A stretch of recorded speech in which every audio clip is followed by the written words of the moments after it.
Olá pessoal, bem-vindos ao capítulo 2 do livro Matemática para Vencer. O capítulo 2 se chama Calcule Rápido. Pois é, você para resolver qualquer problema de matemática, você tem que resolver cálculos, né?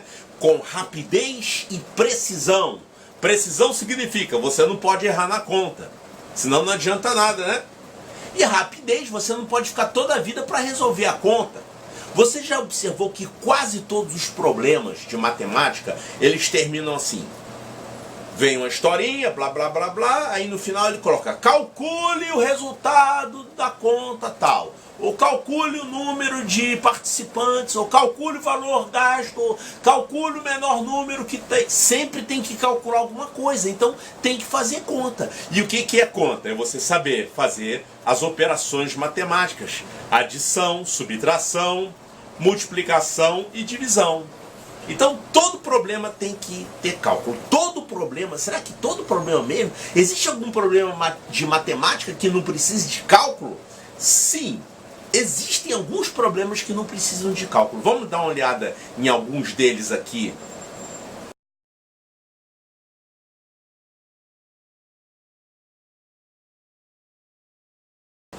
Esse problema aqui caiu na prova do Colégio Militar de Belo Horizonte 2011. Ele tem aqui uma figura geométrica, na verdade é composto por 3 figuras sólidas, e ele quer que você diga quais são os nomes dessas 3 figuras, 1, 2 e 3. Aí tem as opções aqui, cubo, cilindro, esfera, paralelogramo, esfera, cilindro, cubo, cilindro, cilindro, paralelepípedo, círculo, etc. Então, legal, não tem que fazer conta, é só saber o nome desses sólidos geométricos, beleza. Então não é todo problema que requer contas. Aí a pessoa que não é boa em conta vai pensar assim, pô, então eu vou torcer para cair uns 15 desse, aí eu tô garantido.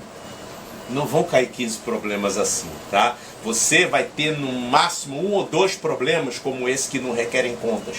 A esmagadora maioria dos problemas vão exigir contas. E tem problema que não exige conta, mas é extremamente difícil.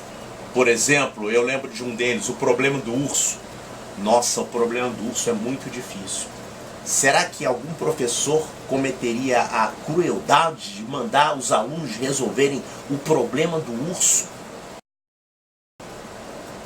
O problema do urso, eu vou fazer o seguinte, eu coloquei aqui um link para o vídeo, um outro vídeo onde eu mostro o problema do urso. Mas em linhas gerais ele fala assim, um urso andou 40 passos para o sul, 40 passos para o leste e 40 passos para o norte, e aí ele voltou para o mesmo lugar que ele estava. Qual é a cor do urso?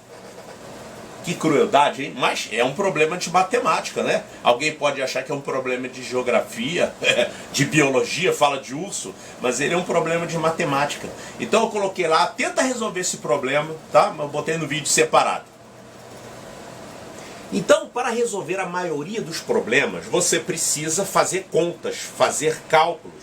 E para isso você tem que saber a tabuada, né? Agora, de uns anos para cá, muitos professores, alunos, têm falado o seguinte, não precisa mais decorar a tabuada.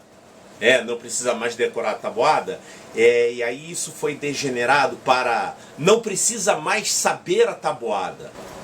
A professora falou que não tem que saber tabuada. Calma aí, você entendeu mal o que a professora falou. A professora falou que não precisa decorar a tabuada. Porém, você precisa saber a tabuada. Ou seja, você vai ter que aprender a tabuada de alguma forma. Só que não vai ser decorando como era antigamente. Você vai usar outros métodos mais modernos para aprender a tabuada. Até se você quiser decorar, você pode. Mas saber a tabuada você tem que saber. Senão acabou a matemática, né?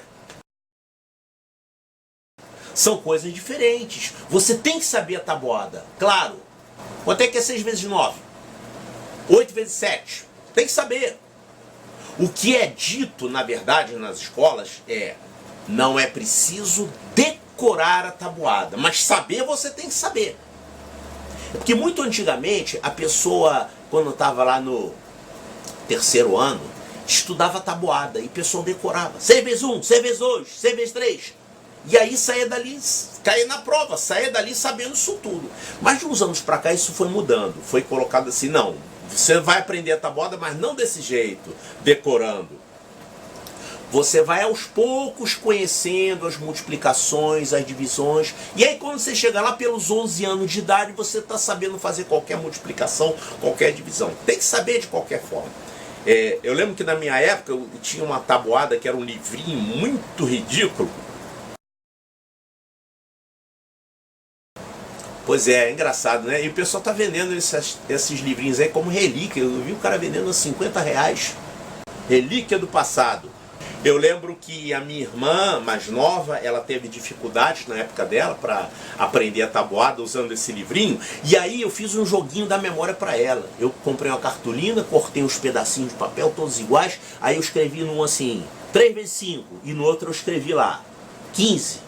E fiz com vários números assim. E aí eu ficava jogando com ela. E ela aos poucos começou a ir aprendendo a tabuada. Então é para você aprender a tabuada. Agora o método que você vai usar para aprender não é um método de decorar. Você vai usar métodos indiretos. No passado, por exemplo, um jogo da memória resolveria. Mas hoje existem vários jogos matemáticos, né? Se você entrar lá na internet e procurar por Match Games, você vai encontrar um monte de joguinhos. Eu lembro que tinha um joguinho que aparecia assim, 6 vezes 8, aparecia na tela, aí aparecia um monte de números assim caindo. Aí você tinha que procurar lá qual desses é o certo. É o 48, cadê o 48? Pum, aí você clicava lá no 48. Tinha que clicar a tempo antes que ele caísse no chão, né? Então, aos pouquinhos, o aluno vai decorando a tabuada. Esse capítulo 2, ele serve para isso, para você ficar craque em contas, inicialmente através da tabuada, porém tem muito mais do que isso. Olha, a primeira coisa que você vai ver aí é a tabuada cronometrada, né? Eu coloco lá umas tabelas onde você tem que ir fazendo as contas e marcando o tempo, e depois você vê ali, eu fiz isso aqui em 1 minuto e 30 segundos. Aí você, quando vai fazer de novo, melhorou, agora eu estou fazendo em 1 minuto e 20 segundos. Então foi diminuindo. Aí você vai controlando isso. Quando chegar a um certo tempo, quer dizer que você conseguiu chegar à rapidez e à precisão. Outra coisa que é completamente diferente do que é feito por aí é a tabuada invertida. A tabuada invertida vai te deixar muito mais craque. Por exemplo, quem é 85? 85 é o produto de números, né? Quem? 85 é 5 vezes 17. Pô, tem que saber isso? Se você souber alguns números, a maioria dos números, com exceção dos números primos, né? Tirando os números primos, você tem os números podem ser decompostos em fatores. E tem certos números que são manjados, que vão aparecer na conta. Por exemplo, 51 é o triplo de 17, é 3 vezes 17. E 85 é 5 vezes 17. Aí você, se você lembrar disso, você vai ver lá no meio de uma conta, 85 lá no numerador, ali embaixo tem o 51. Opa, isso aqui dá por 17. Vou simplificar os dois, legal. Ficou o quê? 5 terços. Aí você começa a dominar os números. Porque o número normalmente, ele confunde o aluno. O cara fica perdido no meio daquele mundaréu de números e ele acaba errando a questão. Ou então demora um tempão para resolver. Ou então não consegue resolver. Deixa eu falar uma coisa aqui sobre o nosso cérebro, né? O que tem lá dentro do nosso cérebro? O nosso cérebro é formado por neurônios. Eu vou mostrar os neurônios aqui para vocês. Os neurônios são células muito pequenas, e nós temos no nosso cérebro cerca de 70 bilhões de neurônios. Os neurônios nascem quando você nasce. A criança já vem com os neurônios todos, já vem com os 70 bilhões na cabeça, tá? Só que eles estão, digamos assim, livres. É que nem um celular novinho que está com a memória zerada. O neném só vem com funções básicas programadas nesses neurônios, que seriam respirar, bater o coração, chorar, etc. O que o neném faz, né? Essas funções básicas são só para começar. E aí o neném vai aprendendo uma série de coisas. Aprende o que é papai, mamãe e tudo mais. E você continua aprendendo. Uma criança com 4 anos de idade, ela está no auge do seu aprendizado. É a época em que o ser humano aprende mais coisas. Mas você continua aprendendo por toda a vida. Atenção, deixa eu falar uma coisa importante aqui, que não tem nada a ver com a matemática. Neurônios não nascem mais. Você vem com aqueles iniciais e vai ficar até morrer com eles. E quando é que o neurônio morre? Tem 3 coisas que matam neurônios, matam milhares de neurônios. É bom você saber disso, tá? Drogas matam neurônios. Álcool em excesso também mata neurônios. E o cigarro também mata neurônios, tá? Então fique longe dessas coisas. Agora, olha só como é que os neurônios se comunicam. Tem 2 neurônios aqui, tá? Eles vão se ligando. No início eles estão todos desligados, está um do lado do outro, mas sem se comunicar com os outros. Aí quando você vai fazer alguma atividade cerebral, por exemplo, 6 vezes 8, 48. Certo? Então, 6 vezes 8, quanto que é mesmo 6 vezes 8? Aí vai saindo, tem aqui um bracinho que tem em cada neurônio, que se chama axônio. Bom, não importa. O fato é que os neurônios eles trabalham de forma cooperativa, formando uma rede neural.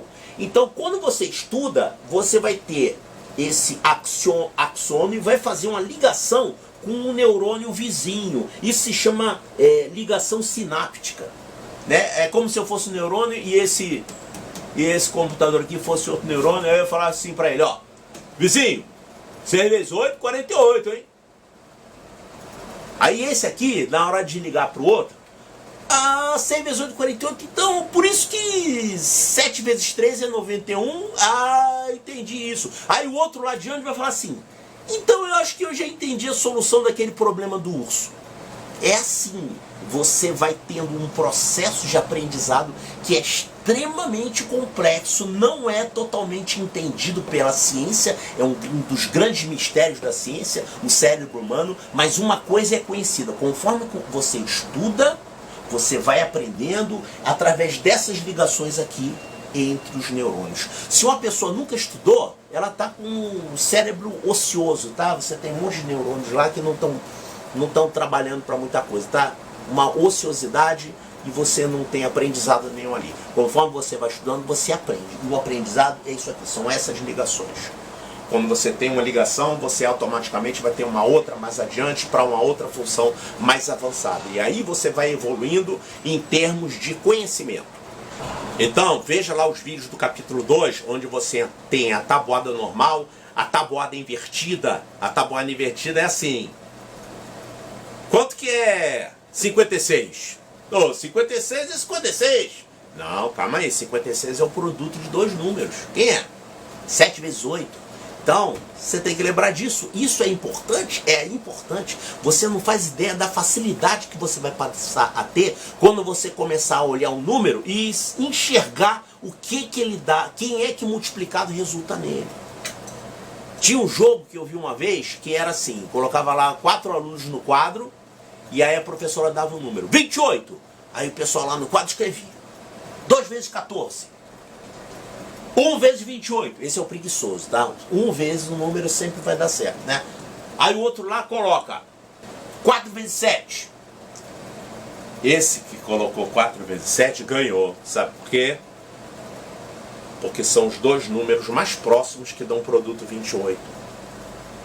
Conforme você vai fazendo esse jogo, fazendo e fazendo, você vai tendo facilidade para enxergar essas fatorações e isso vai facilitar muito os cálculos que você vai fazer para frente. Ou seja, você vai ser rápido para realizar as operações, os cálculos todos e vai ser rápido para resolver o problema. Imagina se você está resolvendo um problema, chega no cálculo, pá, parou ali, travou. Calma aí que agora eu tenho que resolver essa conta. Aí você vai lá, fica toda a vida fazendo a conta. Tem um macetinho que faz com os dedos para fazer a multiplicação. O cara fica toda... Quando ele termina, pronto, dá tanto. E o problema, onde é que eu parei mesmo?